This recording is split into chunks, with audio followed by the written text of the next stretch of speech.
Mapagpalang araw, lalawigan ng Marinduque. Pasadahan muna natin ang ating mga balita ngayong araw. Salamat sa inyong pagsama sa ating erbuhan at balitaan.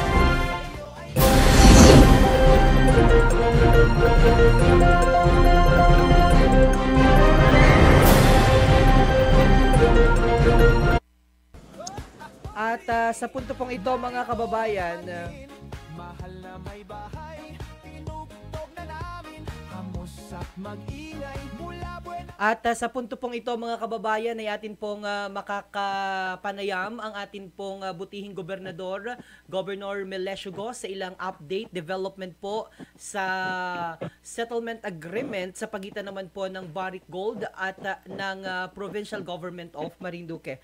Governor, ano po ba ang development natin dito po sa inyong patuloy natin na pinaglalaban na maayos, makatao at tama na settlement agreement na ito? Governor, go ahead po. Okay. Good evening, Yong, tsaka sa yung mga tagapakinig natin dyan, ating mga kababayan. Yung settlement agreement natin, di ba yan ay inaprubahan na ng Court of Appeals noong October 3. So ako naman, nag-aantay ako, inahanap ko nga, kaya yung tanong ko pa rin, where is the money? Nasaan yung pera natin? Kasi hindi naman natin kontrolado yan dahil mayroon pang kondisyones si Barrick na manggagaling sa DNR. Hindi naman natin kontrolado ang DNR. So, waiting tayo. Kaya yan po, ang ginawa ko, sumulat ako sa DNR nung isang araw, pinareceive namin kahapon, at humihingi ako ng tulong na kung sakali pwedeng ipaabot kay Presidente BBM na may parating sa Barrick na baka naman meron pang magagawang paraan, madagdagan yung ating hinihingi. Kasi I know for one na talagang merong reserve pera yung Barrick for adverse claim nung binili nila yung Placer Dome noong 2005. Naka-indicate yan sa kanilang financial statement. Ito sa mga magandang lugar ko. So, sige. Go ahead po, Governor. So yung provisioning nila for adverse claim, halimbawa lang, kagaya ng pinaliwanag ko sa iyo nung kailan, binili ni Barrick si Placer Dome, di ba? So sa mga ganyang malalaking transaksyon, normally may mga provision yan for adverse claim natin na tinatawag. Meron silang term dyan nag-hire na ako ng pinare-research ko nga.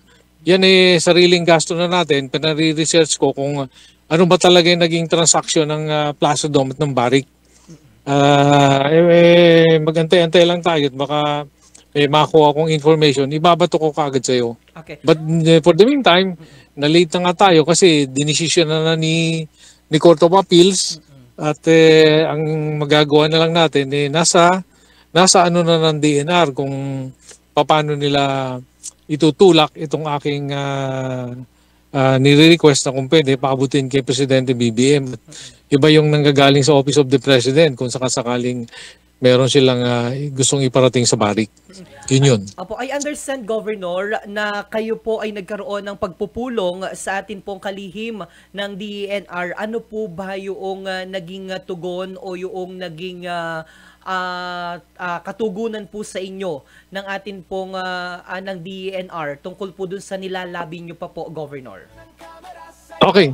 Ganito nga, nakausap ko si Secretary Lutilla at saka si Yusek Mitch Cunha at saka si Asek Gallardo Barrado, parang gano'n, na sinabi ko nga sa kanya, pinarating ko sa kanya yung concern ko. Kasi unang-una sinabi ko na, Boss, Secretary, nahihinaan po ako dyan sa $100 million na yan. Kasi alam ko nga, nung una pa, ang estimate nga nila, although matagal na yan, $400 to $800 million. That's one, So inulit ko lang. Pangalawa, ang sabi ko sa wala naman pong malinaw na nakalagay dun sa escrow fund na halimbawa inaprubahan na nung isang araw ni Court of Appeals. Where is yung sinasabi nilang $50 million na ilalagay nila sa escrow fund? Wala pa tayong natatanggap na abiso. Yan ang kinakatakot ko noon na baka man din yung mga kondisyones na hingi kung ano-ano mangyari ba dyan, wala na, nasintensya na. At pangatlo, pinaabot ko rin yung pagtutol ko na ang bigat ng inihingi nung nung abogado na 25%, sila nagulat din. So kasi hindi raw naman alam ng DNR yung ating negotiation na ginawa.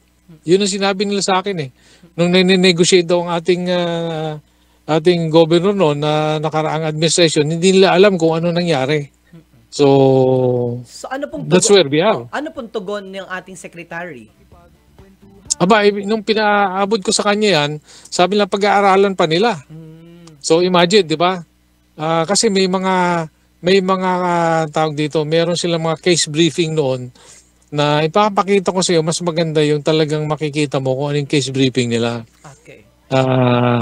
Mahirap kasi yung kwento-kwento eh.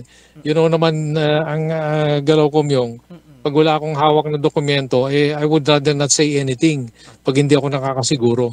Di ba? So, Governor, ngayong meron na rin po tayo na nabanggit nyo kanina na totoo po na lumabas na ang desisyon mula po sa Court of Appeals. Pero ano na po, nahawak nyo na po ba, Governor, yung naging 32 pahina daw po ito, na desisyon po ng Court of Appeals? Meron na po ba kayong actual na desisyon na ito, Governor? At ano naman po ang susunod na gagawin ng ating pong pamahalang panlalawigan sa pamamagitan po ninyo?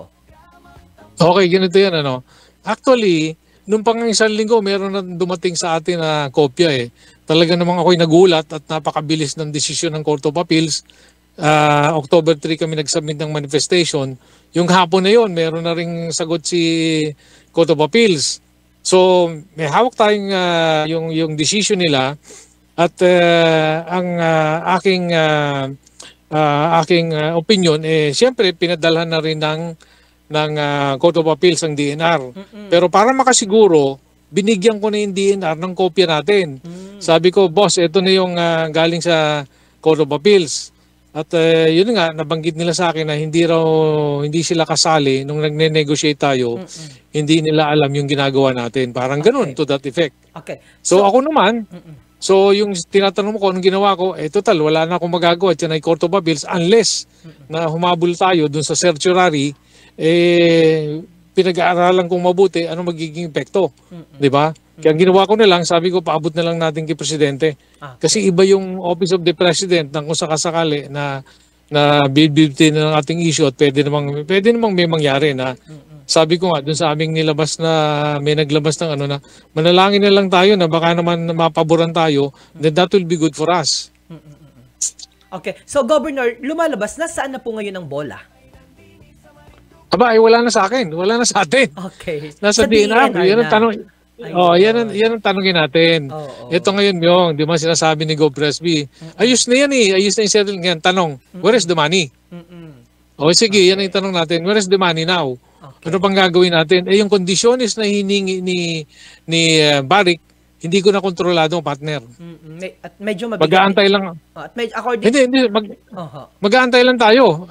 Antayin ko kasi may hiningi si Barrick na manggagaling sa DNR. Okay. Di ba? Ngayon ang tanong, action ni DNR yan mapabili sila, mapabagal sila, hindi nila aksyonan or whatever. Yan naman din ang sinasabi ko na napapadalian tayo ng tinatapakan natin, hindi sigurado. Okay. So, Governor, linawin lamang po natin para sa ating mga kababayan na pinag-uusapan po natin ngayon na isa sa mga kondisyones na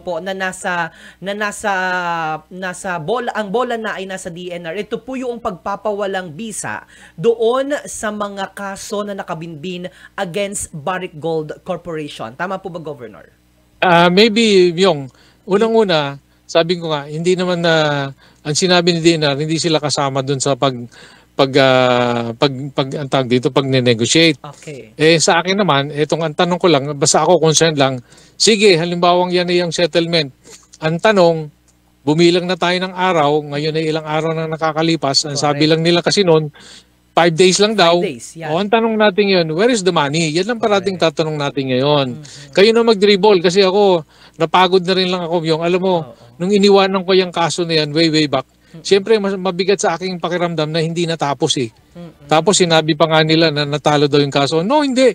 Na-dismiss yung kaso. Doon sa yung binitbit ng mga Reyes na dinala nila sa Amerika. Hindi naman sabihin nilang natalo na kaagad na-dismiss. So ang ibig sabihin, hindi na pag-usapan ng maayos. Na-dismiss lang dahil lang ibinato sa kanila is forum non-convenience, di ba? Hindi tama yung venue na pinagdalan. Dinala sa Amerika, dapat Canada lang yan at saka sa Pilipinas. Okay. Nung dinala sa Canada, sa Nevada, yun ang lumabas. Pati nga yung sinasabi nila, bitbitin ko rin yung particular sinabi ni Gob na yan daw alam nila Vice Governor. Ang alam ko si Vice Governor kumandidato niya ng May 22, 2022, 'di ba election 'yon? Wala na si Vice Gov diyan, 'di ba? At nang kumuha sila ng abogado, kinuha nila yung SEDA Law Office, 2022 na 'yon. Yung pinirmahan nilang mga agreement para sa abogado. Okay. Kaya yung time na 'yan, wala na si Vice Governor diyan, 'di ba? Sa tinutukoy niyo po si Vice Governor Bacooro. Oo, hindi na siya ang Vice Governor. Kaya inaano ko lang, kasi siyempre kasama ko naman si Vice Governor. Alam ko naman na gusto rin niyang maayos na ito. Pero ilagay lang natin yung mga information na tama na nung tumakbo si Vice Governor ng 2022, wala na siya dyan dahil nakita ko yung agreement nila doon sa SEDA Law Office. November 2022 na yun eh. Hindi na siya ang Vice Governor. Oh, I see. Sige po. So maybe, di ba? Maybe nagbigay lang sila ng authorization sa sanggunian. But of course, ang pagdidribble niyan, yung pagkukuha ng mga abogado, sila Governor Presby na yan. Okay. Di ba? Okay. Sige po. So, nasa kanilang ano yung, ang inaanuhan ko nga lang, bakit sila pumayag sa 25%, nasabi naman ni Governor Presby, nung panahon nila, ng mga Reyes, 33 to 40% na yan eh. Correct. Sinabi pa niya na bukal ako. Yes, bukal ako noon, pero inupause ko yan, nilabanan ko yan. Natalo lang kami sa botohan, di ba? Okay. Kasi kung ako kasama doon sa pag-approve niyan, hindi ako magsasalita, nakakahiya yun. Kontra posisyon, di ba? Ang linaw-linaw, maski bilangin mo pa yung botohan na nangyari dyan, talagang hanggang doon lang ang pagtutol namin dyan sa mga nilakad ng mga panahon pa nila Nanay Carmencita, no, na yung abogado nila 33%, di ba? Ngayon naman, at saka hindi natin alam sa 33%, ang liit lang nung amount na binibigay noon. Ngayon, lumaki nga. Lumaki rin naman yung ang laki rin naman ng ating babayarang lawyer's fee. Kasi parang by then governor, nasa 20 million US dollar lamang. Ano po, yung offer na settlement back then, nung panahon po. Actually, hindi. Yung, alam mo kung inayos lang nila yan, yun ay nasa escrow fund na eh. Ibig sabihin, nasa bangko na yun eh. Hindi lang talaga, namali lang talaga ng step na, at ang sinabi ni Placid Dom noon, kung kulang man yung amount na yan, dadagdagan pa nila yan at kaya daw nila naman ayusin. Yun ang nilabas nilang executive note doon kay Presidente Ramos. Kasi kinulong hindi naman kinulong, pinending nila sa immigration yung mga nag-ooperate ng Marcaper Placid Dome ng mga Canadian, hindi pinalabas. So yung chairman ng Placid Dome nangako kay Presidente Ramos, palabasin mo na yung mga tao namin yan. I think si John Looney yun at saka si Steve Reed. Nasabi, palabasin mo yan kasi Placid Dome will do whatever it takes na kaya daw nilang ayusin at dagdagan pa yung pera. Alam mo na, kapag napabayaan, ganyan na nangyayari. Governor, panghuli na lamang ito. Sabi niyo po kasi, yung escrow fund supposed to be nasa bangko. Na pag sinabi pong bangko, na kaninong bangko, kaninong account? Ang nakalagay dyan, kasi naglagay sila ng escrow fund sa JP Morgan, I think yung bangko. JP Morgan. So yung JP Morgan nilagay nilang bangko na yan, siyempre merong mga beneficiaries na yan. Pati nga yung ano nun hindi ako kampante doon sa may mga kondisyones doon sa escrow fund Saka ako napapaliwanag sa iyo para mabasa mo. Okay. Kasi mahirap ang tao ko minsan pag narinig, hindi naiintindihan yung nababasa. Siyempre, nagugulo. Pero Governor, nung nagpunta po kayo sa Canada, nabanggit nyo ba sa kanila na totoo ba talaga itong 20 million US dollar na escrow fund na deposito talaga sa JP Morgan? Hindi. Iba yan. Mali interpretasyon mo yung. Sige po. When we are only talking the settlement ngayon nasa $100 million, okay? Na yung sinasabi nila, maglalagay sila, ang nakalagay dun sa escrow settlement agreement, maglalagay kami ng pera kapag naayos na lahat. Yan ang kondisyon. Na yung inaayaw ko, gusto ko, bago nyo i-settle yan, maglagay muna kayo ng pera, down payment. Di ba? At saka yung installment nila. nasabi ko 3 taon, napakatagal. After na nakapaglagay sila ng pera, bibilang ka pa ng 3 taon bago i-installin nila. Okay. Although nung nandun kami sa Canada, sa pakiusap namin, pumayag na nga itong si Kevin Thompson. Sabi niya, wag ka nang, hindi na, okay na, maski hindi na 3 taon ang antayin mo, 2 taon na lang. So imbis na 17 million, tsaka 16 million, pumayag na si Kevin, sabi niya sa akin, 25 na lang. Kaya lang sabi ko, no, ang kailangan pakita mo sa akin yung goodwill nyo. Kailangan meron kayong paunang ilalatag kasi nga nakikita ko na paano kung merong naging delay. Ito na nga, okay, nasentensyahan, napunta sa DNR. O sige, waiting tayo. Kailan lalabas yan, di ba? Correct, oo. Yan ang tanong natin ngayon. Okay. Nasaan yung 5 days na sinasabi? Paliwanag nila, ano yung 5 days? Baka 5 days, sabi nila, 5 days after finality, ito si Court of Appeals, parang may sinasabi ng final na ito. O di sige. Final and Kung yan ang executory finality, daw po. Final and executory yan, sige. na. Oo. O sige, di ba, kung makikita mo yung sentensya ng Court of Appeals, ayan, kung meron kayong final, sige, bumilang tayong 5 araw. Where is it? Ay, nasaan na ngayon? Diba? Kaya tanong ho ba to? Ito bang desisyon ho ng Korte Suprema? Nakarating na ho ba ito sa Barrick Gold? Kasi Hindi sa preba. The Court of Appeals pa lang yan. I mean, sorry. Sa Court of Appeals rather, ito ho bang desisyon ng Court of Appeals ay ito pong na-transmit na po ba ito sa officially sa Barrick Gold? Yan din yung isa nating tanong, Governor. Okay. Ito nga di ba? Yung Court of Appeals kasi yung decision ang mag-aano niyan is siguro yung court kasi nandun naman represented naman si Barrick sa korte Meron silang abogado doon Correct. So it's up to their lawyer. Basta sa atin lang sa akin nga tingnan ko lang kung ano yung sa atin. Basta PGM provincial government pa rin doon ako nakafocus kung ano yung dapat nating gawin. Correct. Ngayon para naman sabihin natin na nagawa ko na, binigyan ko na ng kopya si Secretary Lutilla. Ito yung decision, boss. So the ball game is in your hand. May sinabi pa sila na ayoko naman banggitin ngayon at hindi kasi covered ng hindi naman talaga nakasulat. Baka sabihin, kwento ko lang yun. Ayoko nang ganun. Okay. Diba?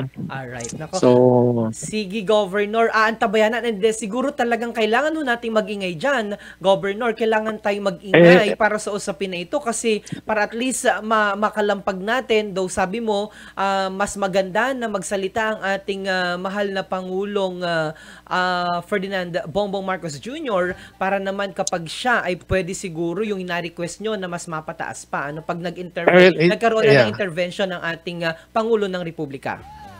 It's up to them. Nasa presidente na yan. Total, nung pumunta naman kami sa Canada, di ba, merong consul general dyan na, di ba, may sinabi kasi deputy consul. Alam mo yung trabaho mang yan, anything that happens all over the world, yung mga consul, pinapaalam nila yan, may channel yan, aabot at aabot dun sa taas yun. Kaya sa akin, sabi ko lang, sige, ito na lang magagawa ko. Ano pang magagawa ko, nasintensyahan na. Di ba? Maski ikaw, Myong, nasintensyahan na What else can you do? Sige nga, di ba? Correct, oo. Meski magpaserko-serko tayo dyan, pare. Mag-aantay na lang tayo.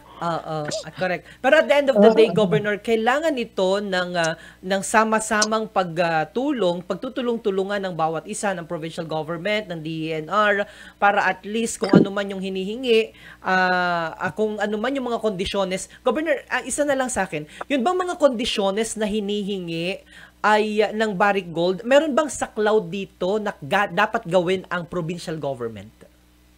Ang alam ko, wala nang gagawin masyadong provincial government dyan dahil unang-una, napadismiss na yata nila yung kaso dyan sa RTC. You know, for the longest time, yan ay hindi na-dismiss dahil yan ang hawak ni Nanay Carmencita Sabi niya, itong kaso na ito ang maglalak-in, ang maghahawak sa atin dyan kay Barrick sa Marcaper. Napadismiss nila. Yun ang sinasabi ko. Nauna yung dismissal bago sana natin well, anyway, wala tayong magagawa dyan. Pero mo, inabot ng 30 years yung kaso yata na yan. Oo nga. Hindi ma-dismiss. Ngayon, kung dinismiss mo yan, wala ka ng leverage. Correct. Ano pang hawak mo? Correct.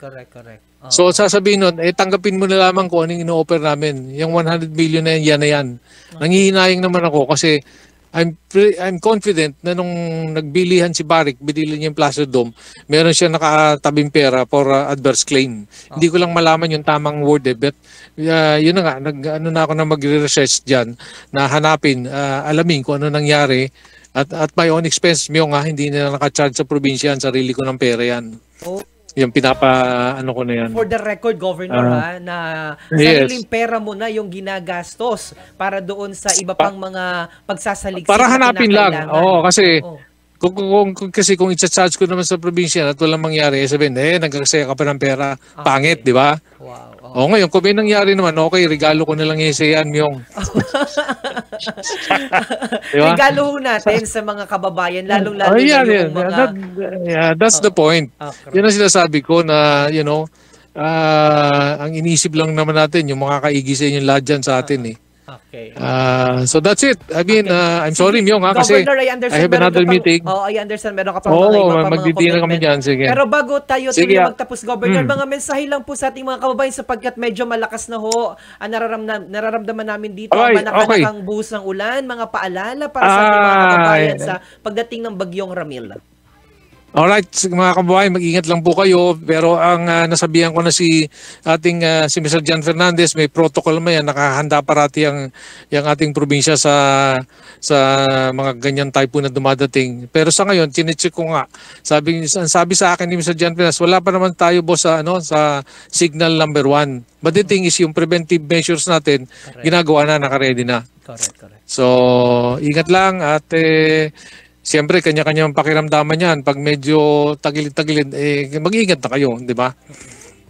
Alright. Okay. Maraming salamat po. Maraming salamat Sige, po. Myong. Sige, salamat. Magandang gabi. Magandang gabi sa inyo lahat. Thank you. Yan po ang ating Governor Melesio Go na nakasama po dito sa ating programa, Erguhan at Balitaan, kung saan ay nagbigay po ng update patungkol naman sa atin pong settlement agreement sa pagitan ng Barrick Gold at ng pamahalaang panlalawigan, kung saan ayon sa ating gobernador ay nakipagpulong po siya sa atin naman pong secretary o kalihim ng Department of the Environment and Natural Resources upang ipabatid at ipaalam sa kanila na meron na po nga na desisyon ang ang Court of Appeal. Sorry po kanina, nabanggit ko po ay Supreme Court o ang Korte Suprema.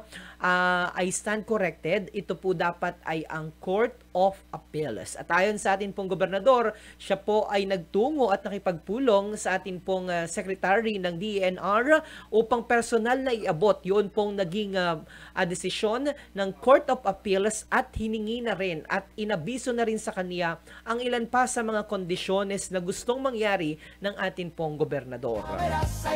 Samantala mga kababayan, tayo po ay magbabalik makalipas lamang ang ilang mga patalastas. Kasama ang inyong DJ Myong ng bayan. Hey! Hey! Oh! Oh!